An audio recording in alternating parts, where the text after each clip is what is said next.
안녕하세요. 어르신의 건강과 행복을 위한 가장 든든한 장기요양기관을 만들어가는 케어스토리 강성만 국장입니다. 노인복지법 등 관련 법령에 따라서 노인요양시설, 노인요양공동생활가정, 주간보호시설 등 노인복지시설이자 장기요양기관에서는 분기별 1회 이상 노인인권 및 학대 예방 교육을 실시하여야 합니다. 모두들 빠짐없이 잘 진행하고 계신 거죠? 그렇죠? 자, 특별히 이번 노인인권 및 학대 예방 교육에서는요, 그간 매번 똑같이 들어오던 국내 상황에 대한 노인학대 예방 교육의 내용을 조금 바꿔서 선진국의 노인학대 사건과 우리나라 사건을 비교해 봄으로써 우리나라 노인학대 문제의 심각성에 대해서 한번 말씀드려보고자 합니다. 먼저 시작에 앞서서 제가 노인학대 예방 교육에서 항상 말씀드리지만 노인학대 사건은 장기요양기관에서 반드시 예방해야 하는 인재라는 것입니다. 노인학대 예방해내겠다는 굳은 의지를 가지고 지금부터 저와 함께 케어스토리 노인인권 및 학대 예방 교육을 시작하겠습니다.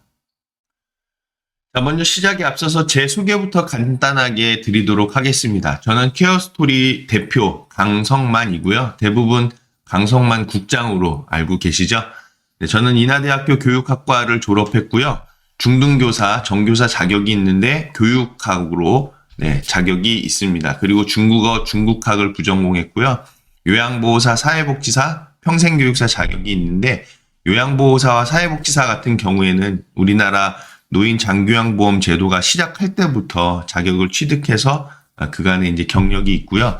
그리고 노인의료복지시설, 시설장을 거치면서 그리고 노인복지시설 설립 및 운영 교육에 대한 다수 경험이 있고 또 노인 장기요양기관 운영 지원 커뮤니티를 통해서 운영 방안에 대해서도 많은 분들께 정보를 드리면서 현재는 케어스토리 대표를 하고 있습니다. 자, 그럼 본격적으로 노인인권 및 학대 예방 교육을 살펴보실 텐데요. 지금부터 시작할 이 교육의 내용들 차례를 한번 보시면요. 먼저는 선진국 노인학대 사례부터 살펴보고 그 선진국의 노인학대 사례와 최근 우리나라에서 발생한 노인학대 사건을 비교해서 한번 보도록 하겠습니다. 그리고 노인학대의 원인, 왜 이런 노인학대 사건이 우리나라에서 발생하고 있는지 그 노인학대의 원인을 보고요. 그리고 노인학대의 유형, 노인학대 예방과 노인학대 발견 시 대응 방법에 대해서 살펴보고 마지막으로 노인 권리 보호까지 보고서 교육을 마치도록 하겠습니다. 자, 그럼 먼저 선진국 노인학대 사례부터 같이 한번 살펴보실 텐데요. 자, 지금 화면에서 보시는 이 장면들이 모두 유튜브에 올려진 선진국의 노인학대 사례들입니다. 유튜브에서 Elder Abuse라고 검색을 해보시면 이 영상들이 검색이 되실 거예요. 제가 이 영상들을 다 이제 좀 한번 보여드리면서 설명을 드리고 싶지만 장면이 너무 충격적인 것들이 너무 많아가지고 같이 이 교육에서 보기에는 좀 어려운 것 같고요. 그냥 장면을 통해서 조금 설명을 드리려고 하는데 특히 이 영상 같은 경우에는요. 유튜브에서 여러분들 한번 보시게 되면요. 너무 충격적인 그런 그 노인 학대입니다. 어르신을 거의 폭행하고 그리고 어르신께 완력을 쓰면서 노인 학대를 자행하는 그런 이제 영상이고요. 그래서 외국에서 이 정도로 심각한 노인 학대 사고가 발생한다는 거에 대해서 이런 사건이 발생한다는 거에 대해서 너무나도 큰 충격이었고요. 특히 이제 이 장면 같은 경우에는 어르신께 언어적으로 학대를 자행하는 그런 정서적 학대, 그리고 또 어르신을 침대에 눕히는 과정에서도 이렇게 집어 던지죠. 그런 과격한 행동으로 하는 그런 신체적 학대까지 들어있는 그런 영상이고요. 또한 이 영상은 뉴스에 나온 그런 영상인데 어르신께서 지금 바닥에 저렇게 눕혀진 채로 방치되었다는 것, 또 어르신께서 건강 상태를 유지하지 못하는 그런 상황에 처해지도록 드시는 거라든지 이런 영양관리, 이런 부분에 있어서 방임이 이루어진 것들, 그런 거와 관련된 노인 학대 사례입니다. 자, 그리고 밑에서 보시면 Caretaker Sentenced for Elder Abuse라고 해가지고 관련된 이 노인 학대 사건인데요.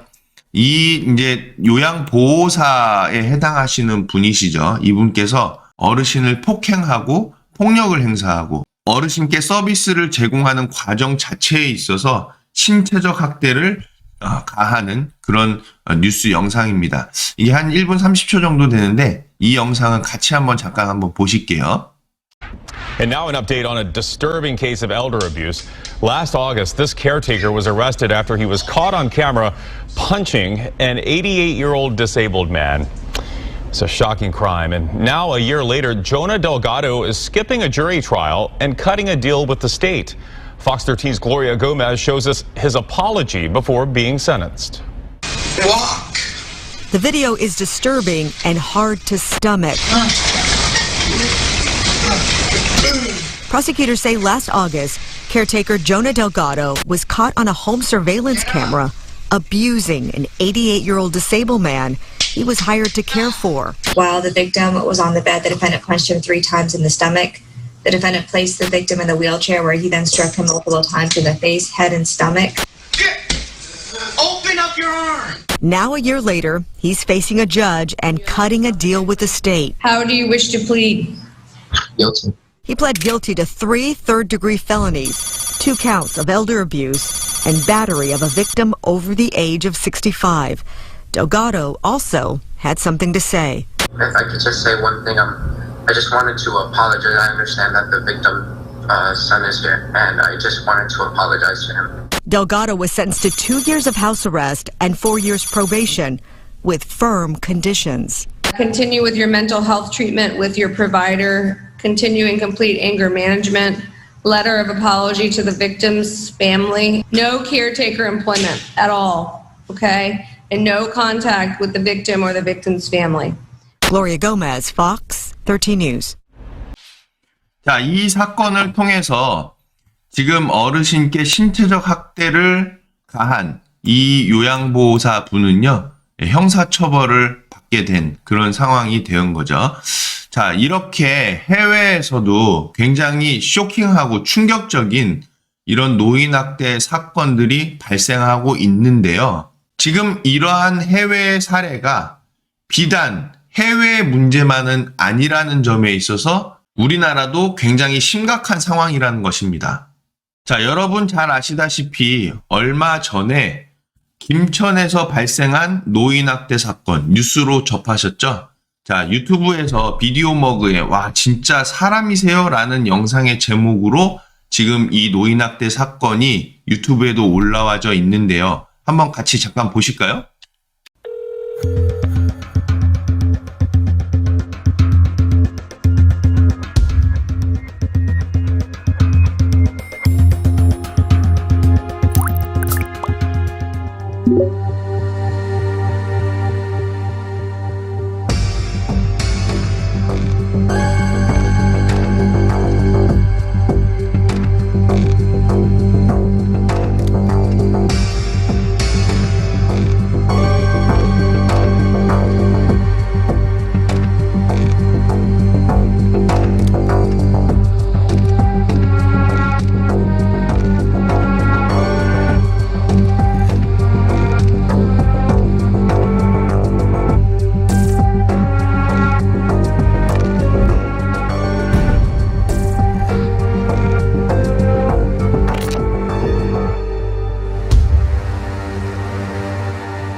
할머니께서는 이제 트라우마로 남으신 건지 자꾸 기억이 돌아오시고 정신이 있으실 때마다 잘못한 것도 없는데 나한테 왜 그랬을까 그런 말씀을 하세요.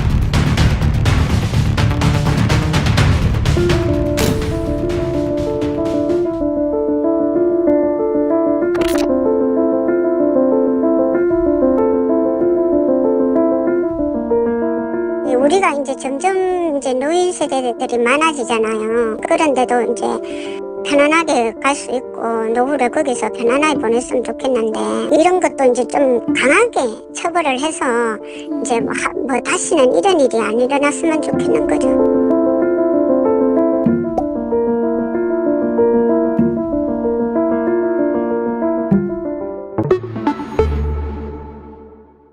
자, 김천에서 발생한 이 노인학대 사건, 정말 너무나도 충격적인 그 사건이죠. 아마 여러분들 뉴스에서도 다 보시면서 야, 어떻게 이런 사건이 우리나라에서 발생할 수 있을까 하셨을 거예요.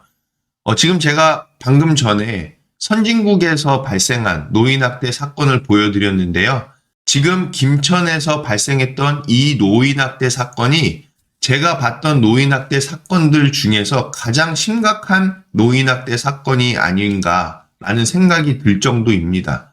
자, 그렇다면 지금 우리나라에서 이렇게 심각한 노인학대 사건이 발생하고 있는 상황, 왜 이런 노인학대가 발생하는지 그 원인을 좀 파악을 해서 개선해야지만이 다시금 이런 노인학대 사건이 발생하지 않게끔 우리가 예방할 수 있는 계기를 마련하는 것일 텐데요. 지금 우리나라에서 이 정도의 노인학대 사건이 발생한다는 것은 현재 많은 우리나라의 장기요양 기관에서 알게 모르게 다양한 수위의 노인학대 사건들이 발생하고 있다라고 짐작해 볼 수 있는 수준이라는 거죠. 그렇기 때문에 이러한 노인학대 사건을 예방할 수 있도록 노인학대가 발생하는 원인을 다시 한번 살펴보고 그 원인들을 모두 개선하도록 최대한의 노력을 기울여야만 합니다. 그래서 제가 노인학대의 원인 중에서도 실제적인 부분의 원인이 되는 것들을 여러분들과 함께 살펴보려고 하는데요. 장기요양기관에서의 노인학대, 과연 왜 발생하는 것일까? 같이 한번 보시면서 생각해 보시기 바랍니다. 첫 번째는요, 장기요양요원의 인성이 결여되어 있다는 것이죠. 어르신에 대한 강압적인 태도가 일단 문제입니다. 즉, 약자에게 함부로 대하는 인성이라는 것이죠. 이러한 인성을 개선할 수 있는 교육과 훈련이 필요한 시점입니다. 자, 그리고 두 번째는 일부 장기요양요원의 저급한 근무 문화도 문제인데요. 근무를 하면서 욕설, 괴롭힘, 저급한 대화, 그리고 거친 근무 태도 등이 이러한 노인학대로 이어질 수 있다는 거죠. 자, 즉 장기요양요원의 서비스 정신이 결여되어 있고 직업의식이 결여되어 있고 전문성이 부족하다라는 얘기입니다. 한마디로 장기요양요원에 대한 CS 교육, Customer Satisfaction Education이죠.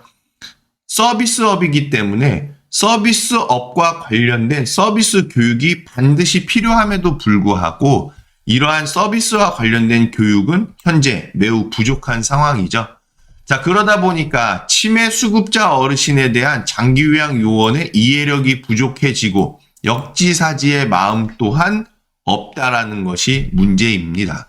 그리고 수급자 어르신의 행동에 대한 장기요양요원의 적절한 대처 역량 또한 마찬가지로 없을 수밖에 없겠죠.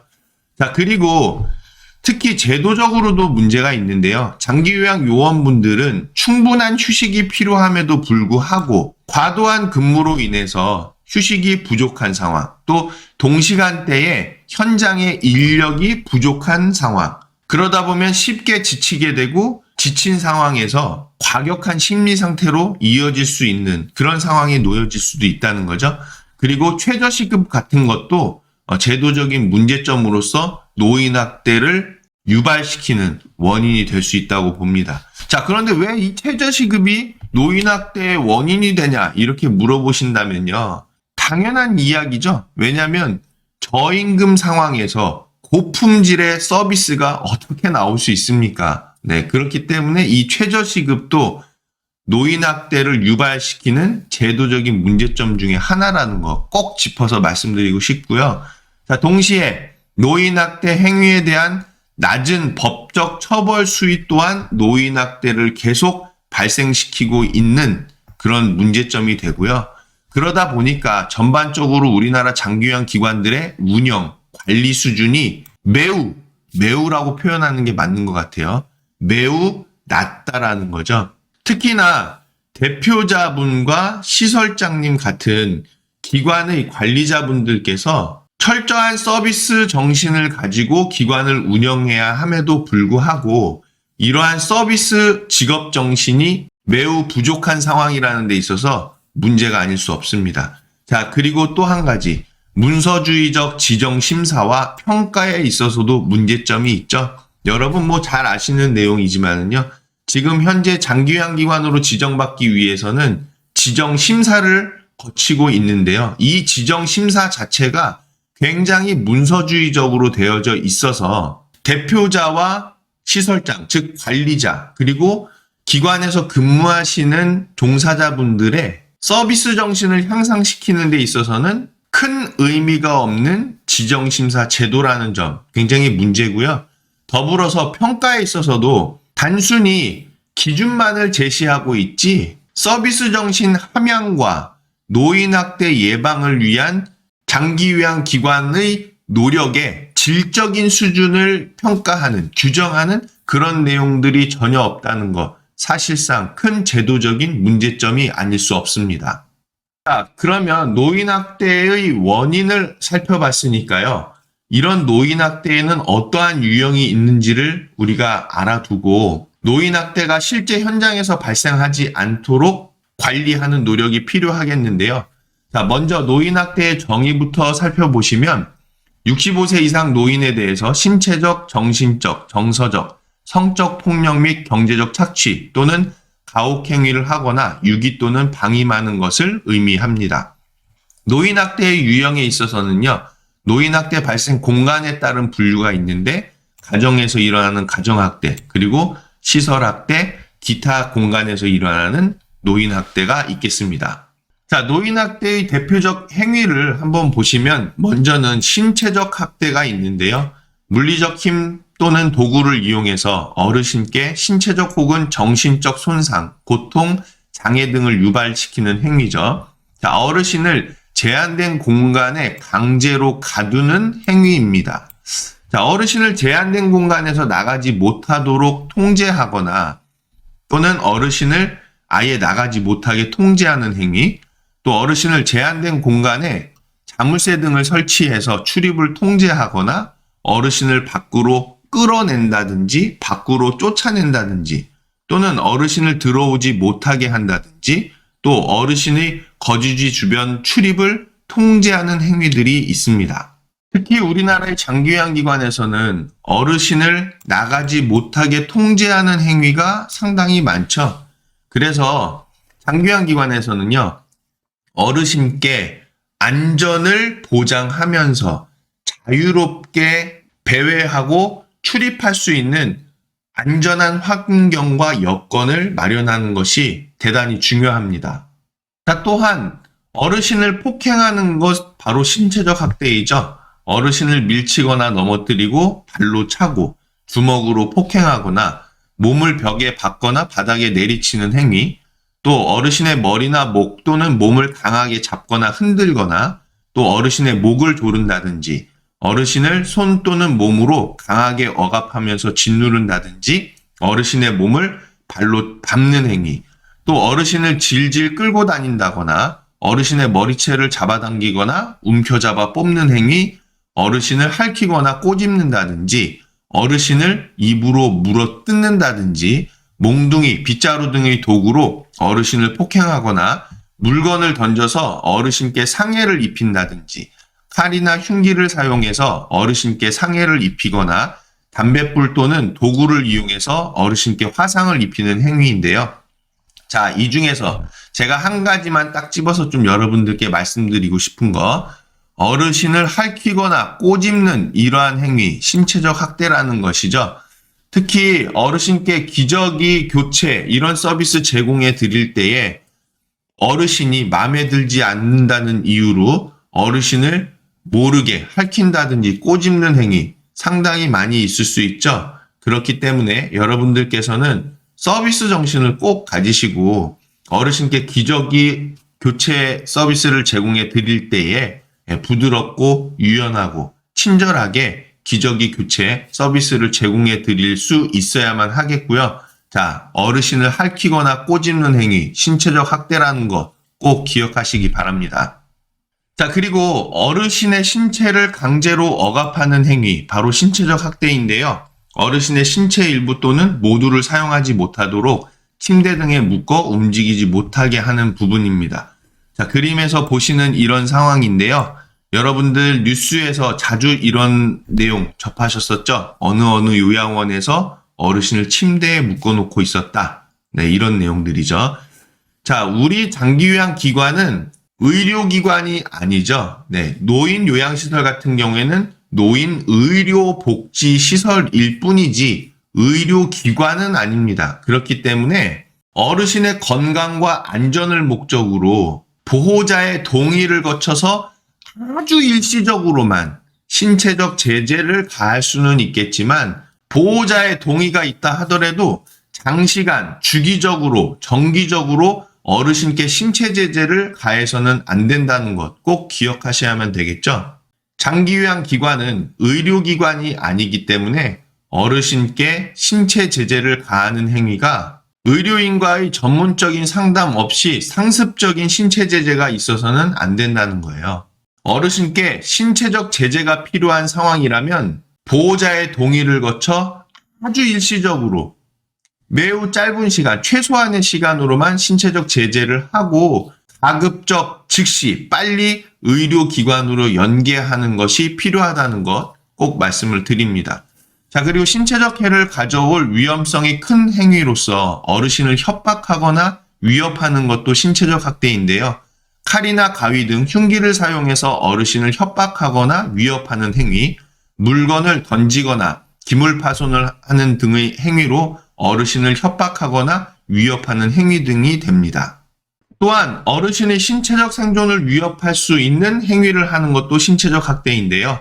어르신을 기본 생존 유지에 필요한 장치, 가스, 난방, 전기, 수도로부터 단절시키거나 어르신을 기본 생존 유지에 필요한 식사 또는 음료를 보관하는 물품, 밥통, 냉장고로부터 단절시킨다든지 어르신을 기본 생존 유지에 필요한 식사 또는 음료로부터 직접적으로 단절시키거나 어르신을 치료 및 생존 유지에 필요한 약물로부터 단절시키는 것도 신체적 학대입니다. 그리고 어르신이 원하지 않거나 수행하기 어려운 노동을 하게 하는 것도 신체적 학대인데요.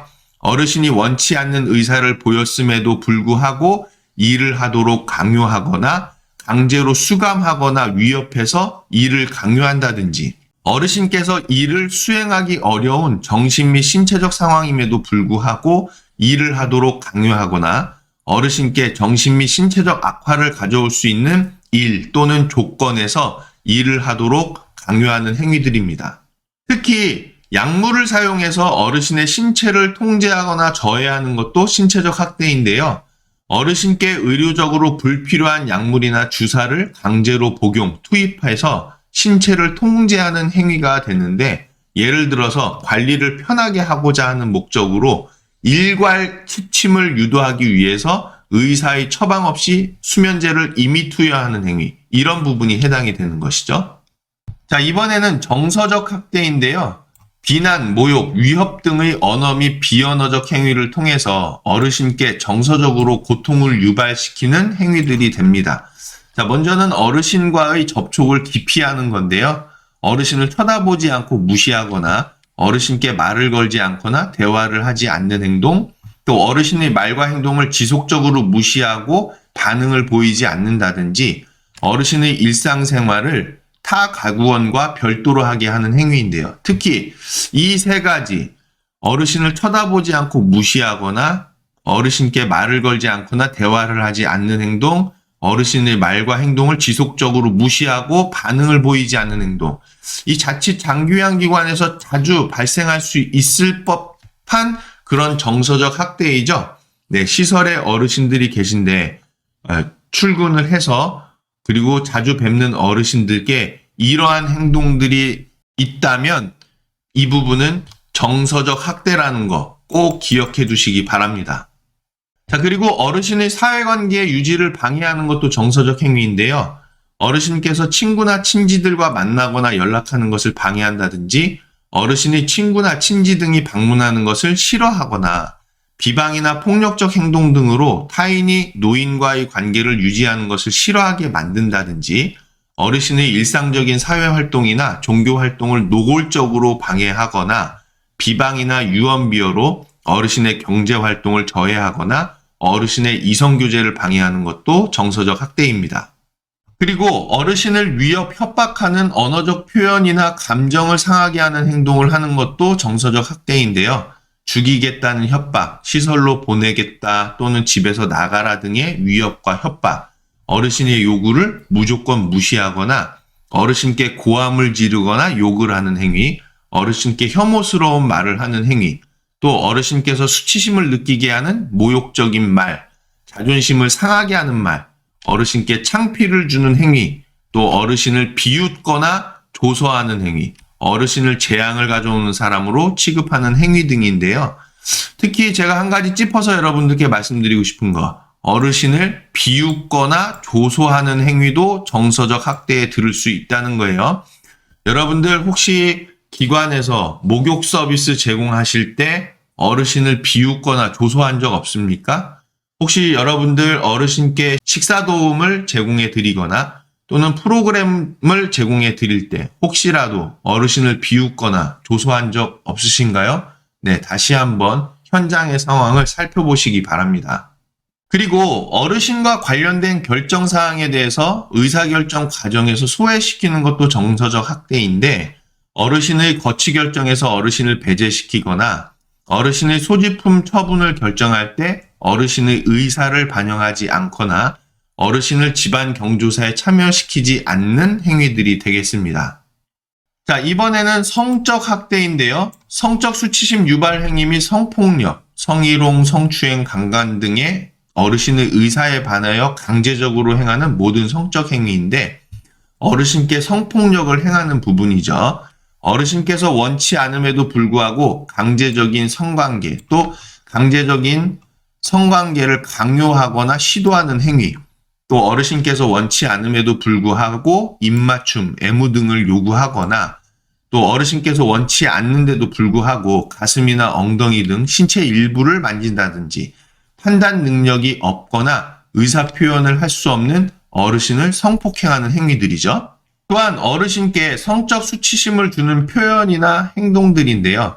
어르신의 신체를 빗대어서 혐오감을 주는 언행을 하거나 성적 언행 등으로 어르신께 굴욕감이나 혐오감을 느끼게 하거나 사람들이 보고 있음에도 불구하고 어르신의 성적 부위를 드러내고 옷 또는 기저귀를 교체한다든지 사람들이 보고 있음에도 불구하고 어르신을 알몸으로 목욕시키는 행위, 원하지 않거나 판단 능력이 부족한 어르신임에도 불구하고 성적 신체 부위를 몰래 촬영한다든지 어르신께서 원치 않음에도 불구하고 학대 행위자의 성기 및 자위 행위를 보게 하거나 어르신께서 원치 않음에도 불구하고 포르노 잡지나 비디오를 보게 한다든지 원하지 않거나 판단 능력이 부족한 어르신임에도 불구하고 어르신의 성적 신체 부위 전체 또는 일부를 노출시켜 놓는 행위들인데요.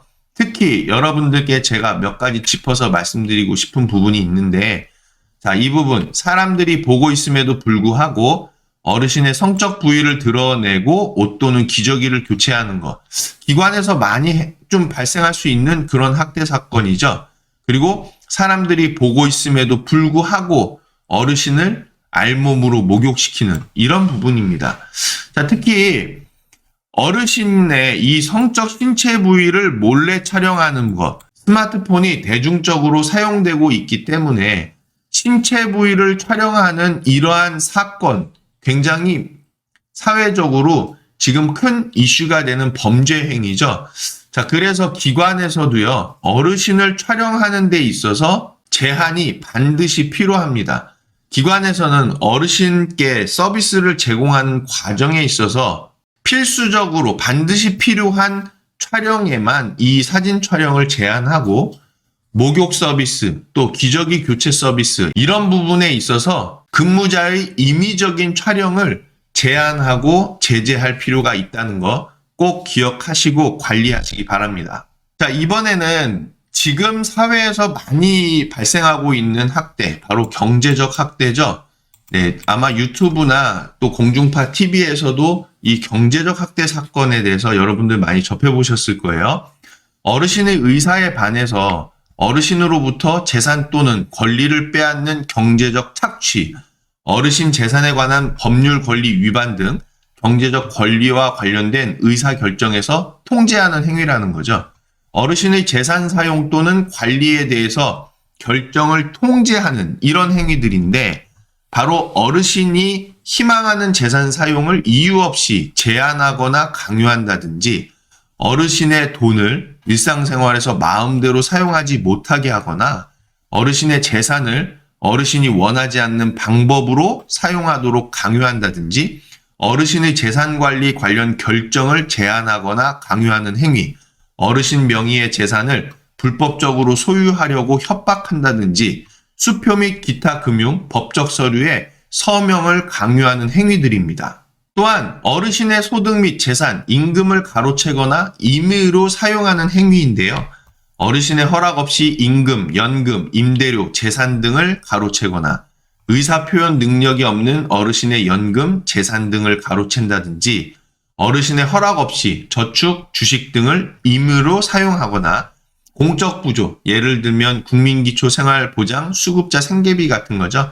이러한 급여를 가로채거나 임의로 사용하는 행위, 또 어르신의 허락 없이 어르신 명의의 은행 계좌로부터 현금을 인출해서 사용하거나 어르신의 허락 없이 어르신 소유의 귀중한 물건을 빼앗는다든지 어르신 소유의 귀중한 물건을 파괴하는 등 재산적 피해 행위, 또 어르신께 빌린 돈을 갚지 않거나 귀중한 물건을 돌려주지 않는 행위, 또 어르신의 노동에 대한 대가를 정당하게 지급하지 않는 행위인데요. 자, 이러한 행위들, 한마디로 정의하자면 그냥 범죄죠, 범죄.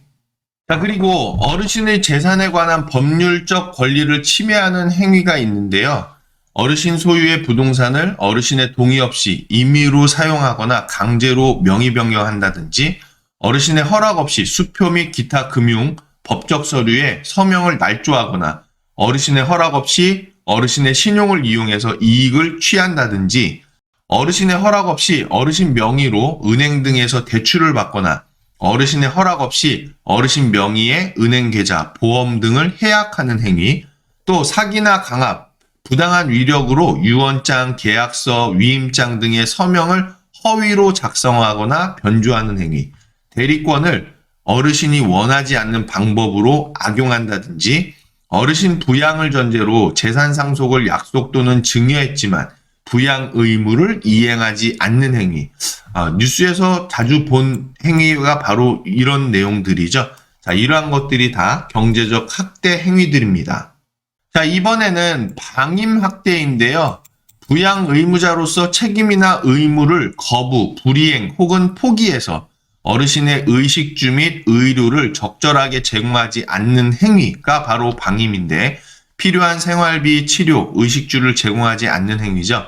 자, 거동이 불편한 어르신의 의식주 등 일상생활 관련 보호를 제공하지 않는 것인데 스스로 식사하기 힘든 어르신을 방치하거나 스스로 배변 처리가 어려운 어르신을 방치하는 것, 또 스스로 거동이 어려운 어르신을 방치해서 낙상사고를 유발하게 된다든지 어르신 스스로 청결 유지 또는 환경 관리가 불가능함에도 불구하고 이를 방치하거나 심각한 질환, 치매 등이 있으신데 어르신을 홀로 거주하게 한다든지 어르신께 안정된 주거 공간을 제공하지 않고 떠돌게 하거나 또는 부적절한 주거 공간, 예를 들어 컨테이너 같은 데죠. 겨울에는 엄청 추운 그런 컨테이너 환경 등에서 거주하는 것을 방치하는 것들이 모두 방임인데요.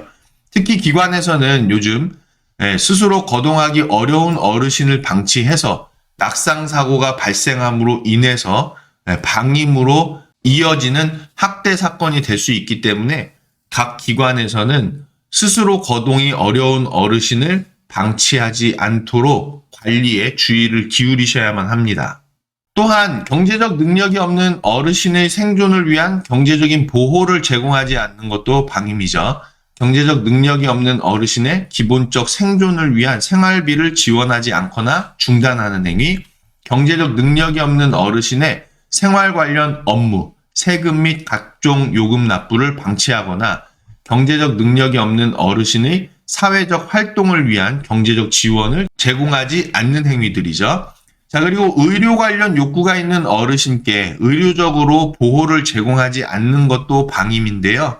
어르신께 필요한 보장구, 틀니, 보청기, 돋보기, 지팡이, 휠체어 등이죠. 이런 것들을 제공하지 않는다거나 어르신께 필요한 의료적 처치를 제공하지 않거나 거부, 방해 혹은 소홀히 하는 것, 또 질병으로 인해서 거동이 불편한 어르신의 간병을 소홀히 해서 악취, 욕창, 염증 등이 발생할 때 이런 부분을 방임이라고 합니다. 자, 그리고 자기방임이라는 학대가 있는데요.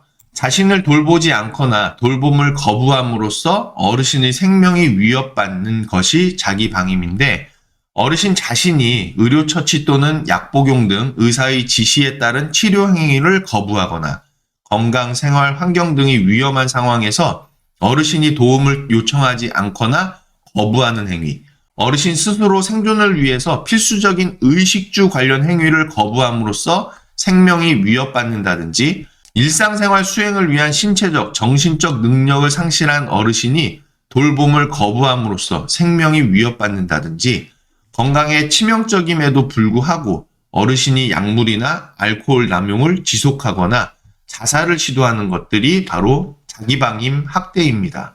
자, 그리고 마지막으로 유기학대가 있는데요.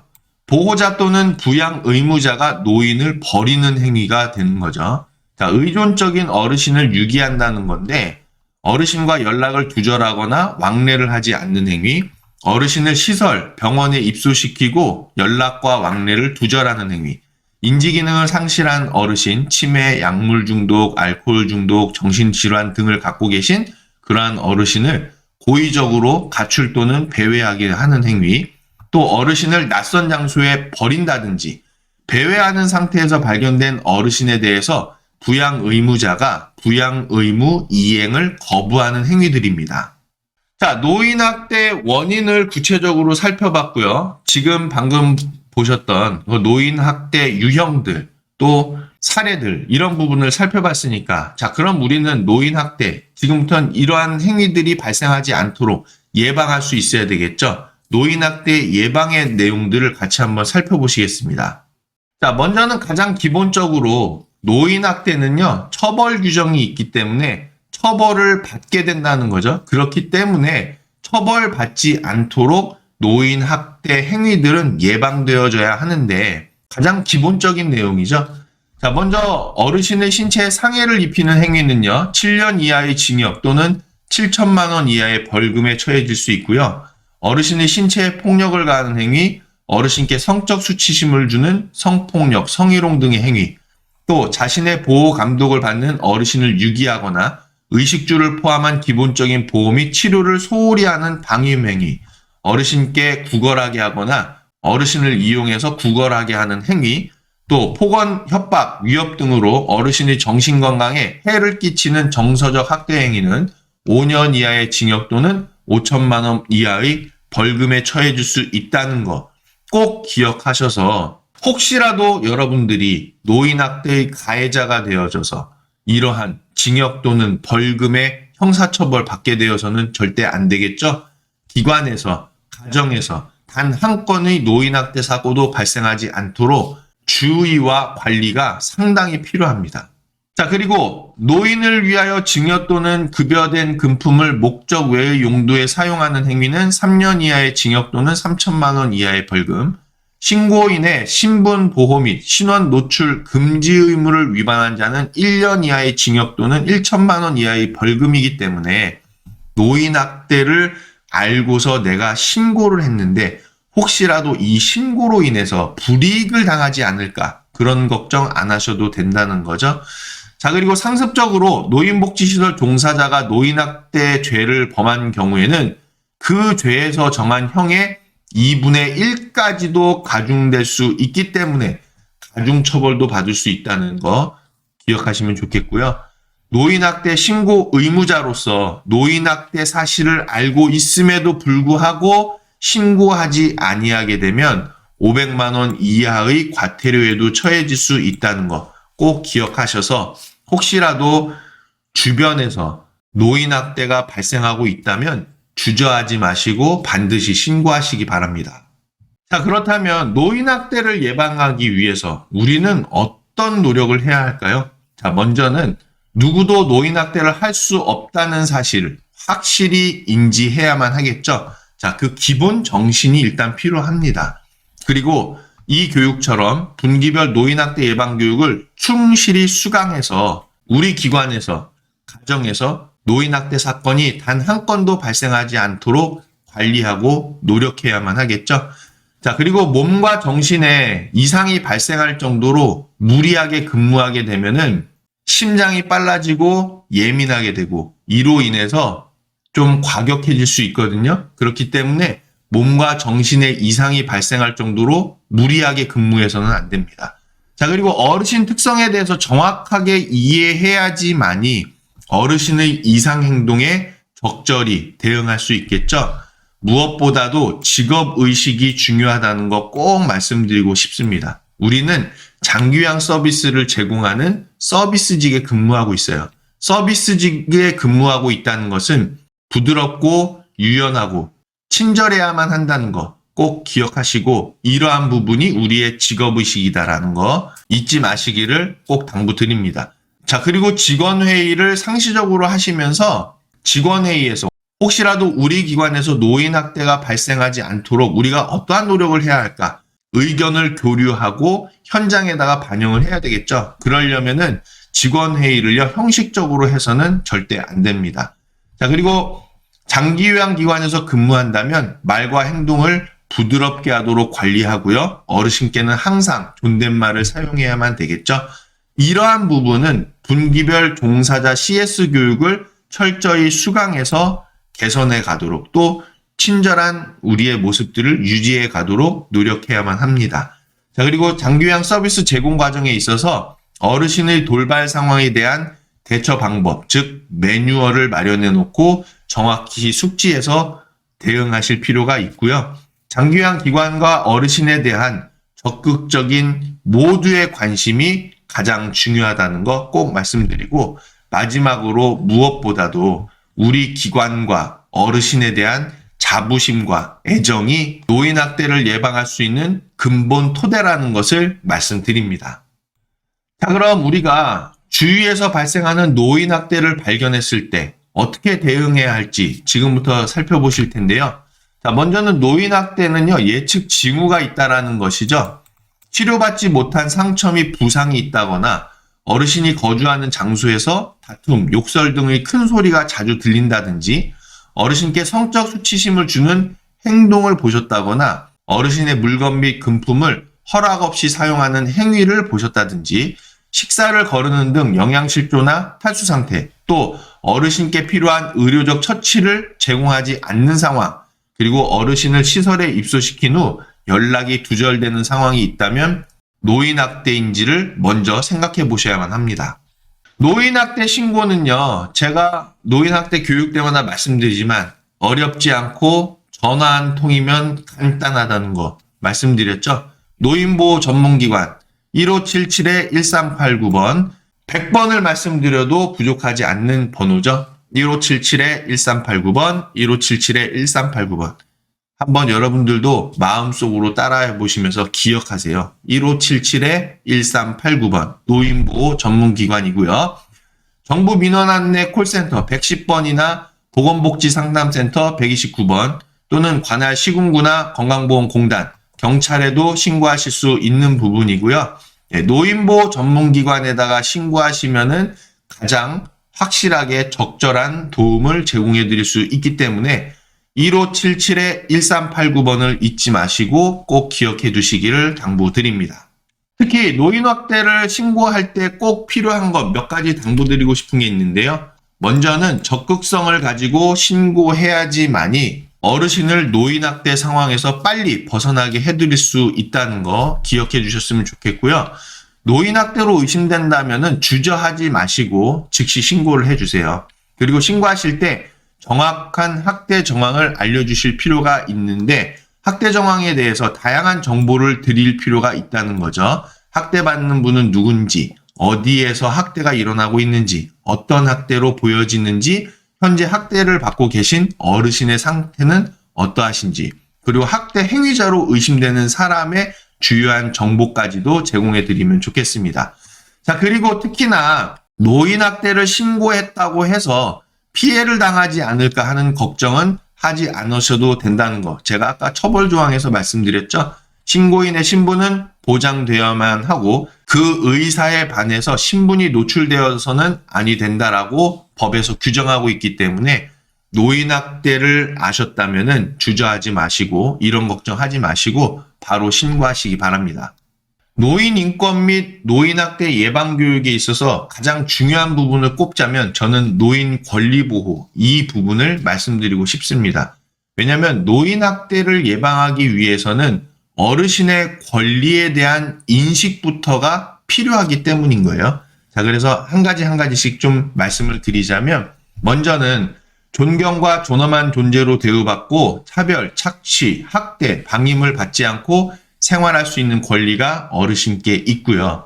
또 개인적 욕구에 상응하는 질 높은 수발과 서비스를 요구하고 제공받을 권리를 갖고 계시고 또 안전하고 가정과 같은 환경에서 생활할 권리가 어르신께 있다. 그리고 시설 내외부 활동에 신체적 구속을 받지 않을 권리, 개인적 사생활과 비밀 보장에 대한 권리, 우편, 전화 등 개인적 통신을 주고받을 권리, 정치적, 문화적, 종교적 활동에 제약을 받지 않고 자유롭게 참여할 권리, 개인 소유 재산과 소유물을 스스로 관리할 권리, 비난이나 제약을 받지 않고 시설 운영과 서비스에 대한 개인적 견해와 불평을 표현하고 이의 해결을 요구할 권리, 시설 내외부에서 개인적 활동, 단체 및 사회적 관계에 참여할 권리, 시설 입퇴소, 일상생활, 서비스 이용, 재반 시설 활동 참여 등 개인의 삶에 영향을 미치는 모든 부분에서 정보에 접근하고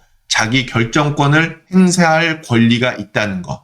바로 이러한 어르신의 권리들은 보호받아야만 한다는 것. 꼭 기억해 주시기를 당부드립니다. 자, 여기까지 노인인권 및 학대 예방 교육의 내용들을 함께 살펴보셨는데요. 노인학대를 간단하게 다시 한번 정의하자면 어르신께 행하는 중범죄라는 것입니다. 중범죄는 재판을 통해 혹독한 법의 대가를 받게 된다는 것은 모두가 잘 알고 있는 사실입니다. 노인학대는 반드시 처벌받게 됩니다. 저는 여러분께 꼭 부탁드리고 싶은 것이 하나 있는데요. 바로 장기요양기관에 근무하는 장기요양 요원으로서 직업의식을 가져야 한다는 것이죠. 장기요양 요원은 어르신께 장기요양 서비스를 제공하는 서비스 직업입니다.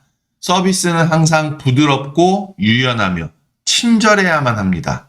이는 장기요양 기관뿐만 아니라 가정에서 어르신을 직접 돌봐드리는 보호자분들도 마찬가지라는 거죠. 노인학대는 서비스 마인드를 가질 때, 즉 어르신을 향한 공경의 의식을 가질 때 100% 예방할 수 있습니다. 우리가 만일 노인학대 없는 사회를 만들지 않는다면 여러분도 곧 노인이 되었을 때에 똑같이 욕먹고 큰 소리로 혼나고 끈으로 침대에 묶이고 손바닥이나 주먹으로 맞게 되는 처참한 노인학대를 당하는 피해자가 될 수 있다는 사실을 꼭 기억하시기 바라면서 노인인권 및 학대 예방 교육을 여기서 마치겠습니다. 긴 시간 시청해 주셔서 대단히 감사합니다.